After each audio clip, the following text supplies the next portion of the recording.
물처럼 맑은 표현과 투명하고 경쾌한 느낌. 수채화.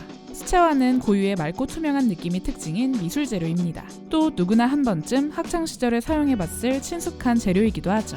붓과 팔레트, 물만 있으면 누구든 그림을 그릴 수 있어 다른 미술 재료보다 쉽게 사용되고 그리기도 쉬운 재료라는 인식도 있습니다. 하지만 수채화는 사실 매우 까다로운 재료입니다. 한번 칠하면 수정하기 어렵고 덧바르면 덧바를수록 색이 탁해져 그림을 망치게 되기 때문인데요. 그럼에도 불구하고 수채화는 화가를 비롯해 많은 대중에게 사랑받고 있습니다. 그리고 그 시작은 무려 고대로 거슬러 올라가죠. 역사상 가장 오래된 미술 재료이자 우리에게 가장 익숙한 재료, 수채화. 수채화엔 어떤 이야기가 담겨 있을까요?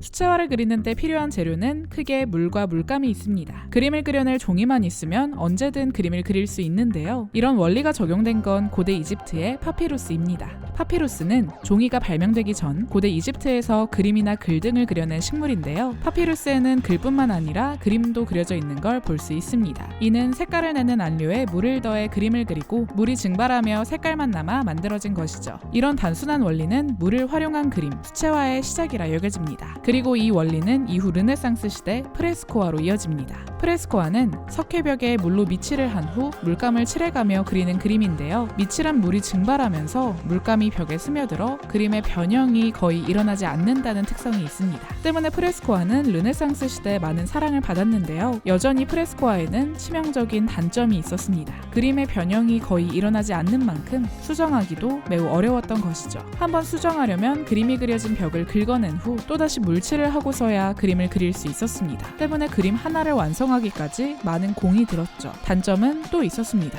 밑칠한 물이 채 증발하기 전에 화가는 벽에 물감 작업을 진행해야 했는데요. 때문에 프레스코화를 그리는 작가에게 빠르게 작업할 수 있는 기술이 필수적이었습니다. 그럼에도 불구하고 프레스코화는 오래 사랑받았습니다. 그림의 변형이 거의 일어나지 않았고 특유의 맑은 표현이 가능했기 때문이죠. 그리고 11세기 종이가 서구 사회에 도입된 이후 벽에만 그리던 프레스코화는 종이에 그리는 수채화로 재탄생하게 됩니다. 종이는 석회벽과 달리 수정할 때마다 벽을 부술 필요도 없었고 이동도 매우 간편했는데요. 수채화를 그리기 편한 도구가 개발되자 수채화의 개발도 이뤄집니다. 모든 물감은 물감의 색을 내는 안료와 함께 물감이 종이나 캔버스에 잘 붙어 있을 수 있는 보조제를 더해 만들어지는데요. 수채화의 물감은 안료에 아주 단단한 보조제를 더해 종이의 접착성을 높였습니다. 덕분에 그림은 쉽게 손상되지 않고 그 형태를 유지할 수 있었죠. 하지만 수채화는 화가들이 주로 사용하는 재료로 자리매김하지는 못했습니다. 당시 서구 사회에서 주로 사용되던 건 유화였는데요. 유화와 수채화는 아주 달랐습니다. 유화는 기름을 이용해 두껍게 그려낼 수 있고 수정도 매우 간편했죠. 하지만 수채화는 두꺼운 표현이 불가능했고 수정도 쉽지 않았습니다. 게다가 며칠, 몇 달에 걸쳐 그려내는 유화와 달리 수채화는 빠르게 몇 시간 내로 완성해야만 했죠. 화가에게 많은 제약이 있었고 또 높은 기술을 필요로 하는 재료였던 건데요. 하지만 수채화에는 특유의 매력이 있었습니다.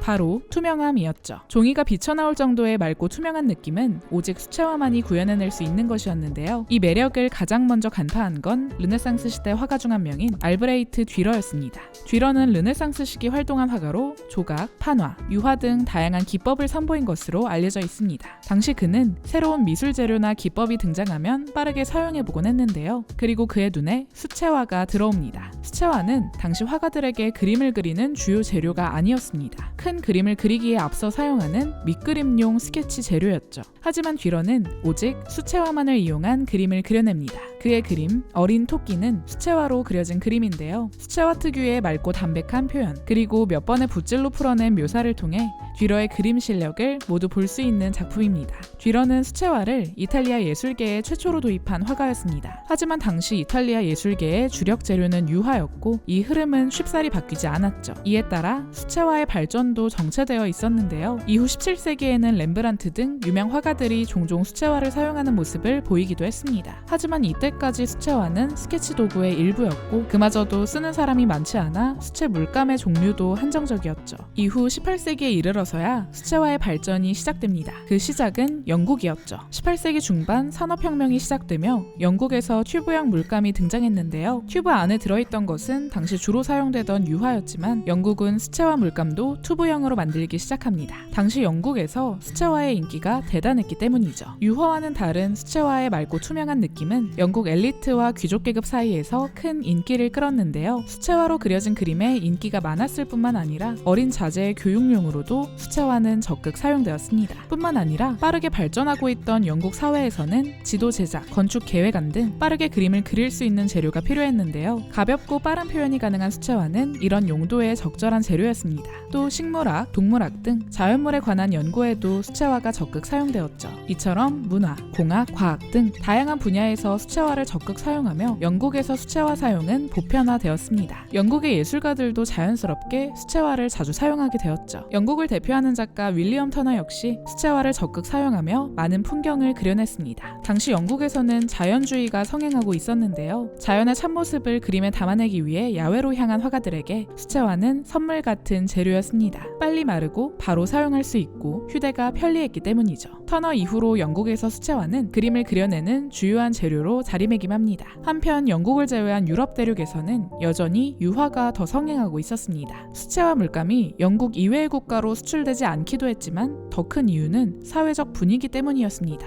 여전히 유화가 그림을 그리는 주요한 재료였기 때문이죠. 또 영국 수채화 특유의 맑고 투명한 느낌은 영국식이라는 이름으로 불리며 차별받았습니다. 가볍고 깊이가 없다는 것이었죠. 하지만 그렇다고 해서 수채화가 아예 배척당한 건 아니었습니다. 다만 조금 다른 방식으로 사용되었죠. 영국 외 국가에서는 불투명 수채화인 과슈를 주로 사용합니다. 과슈는 수채화와 비슷하지만 유화처럼 여러 번 덧칠할 수 있는 독특한 재료입니다. 그리고 그리는 사람의 의도에 따라 얼마든지 수채화처럼 투명한 표현도 가능하죠. 과슈의 이런 특성은 수채화에 대한 거부감을 드러낸 기존의 화가들에게 새로움과 익숙함을 동시에 주었습니다. 그리고 피카소 등 다양한 화가들이 애용하기도 했죠. 이후 20세기 과슈화가 더 다양한 화가들에게 사용되며 이 과정에서 과슈와 수채화를 혼합한 기법도 등장합니다. 마르크 샤갈, 파울 클레 등이 대표적인 인물인데요. 이들은 수채화뿐만 아니라 색연필이나 유화 등 다양한 재료를 함께 사용해 수채화의 가능성을 더 확장했습니다. 여러 재료와 섞어 쓰기 쉽다는 점 덕분에 오늘날에도 수채화는 연필, 유화, 파스텔 등과 함께 자유롭게 사용되고 있죠. 이처럼 수채화가 널리 사용되며 오늘날에는 가장 기초적인 미술 재료로 사용되고 있습니다. 고대부터 이어져 온 단순한 사용 원리와 빠르게 작품을 완성해낼 수 있는 특성은 많은 이들에게 사랑받고 있죠. 인류의 가장 오래된 미술 재료, 수채화. 맑고 투명한, 경쾌한 느낌의 수채화는 또 어떤 모습으로 발전하게 될까요?